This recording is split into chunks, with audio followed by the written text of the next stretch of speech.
And welcome back. When you hear the phrase going green, what comes to mind? Well, Pro News 7 meteorologist Shelley Seitz joins us now with what it means to at least one local business and a homeowner. Shelley? That's right. I think it's safe to say we've all heard that phrase, going green, but I'm not talking about the sky during an intense thunderstorm.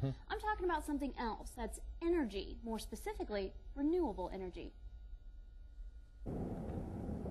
If you've been by the VA hospital in Amarillo lately, you may have noticed some construction going on. Yes, those are solar panels over the parking lot. This is required under federal law that was passed in 2007, that all federal facilities have at least 7.5% of their power be green power, and ours will be well over that. This should be close to 30% of our power.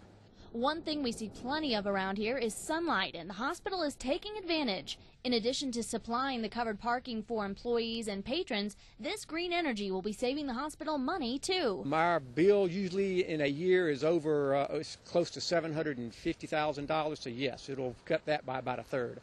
This investment is expected to pay for itself in the long run. But what about homeowners? Is this a practical short-term expense for a long-term payoff? Toby Langford thinks so. At this point, I don't see how people can afford not to go green. Last year, we spent less than $20 in maintaining our electrical system. With the cost of installation and federal incentives on our electrical system, we're going to have a 6-year payoff on a 25 to 30-year system. There's been a lot of concern over water conservation across the High Plains lately, and Langford has a solution for that as well. In 2010, we were a little over our yearly annual rainfall, and yearly average rainfall, excuse me. We had 23 inches of rain.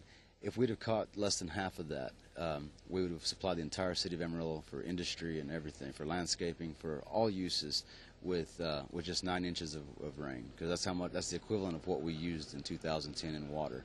If we'd have caught all that rain in 2010, we wouldn't have used a drop out of the ground in 2011 during the worst drought. One thing is for sure, going green is becoming a little more visible. Now, while many of us may not be in a position to actually build a home that's completely off the grid, there are a few tips that you can find online at excelenergy.com that'll help you reduce your carbon footprint. Great story. Yeah, thank you very much. Thank you very much, Shelley.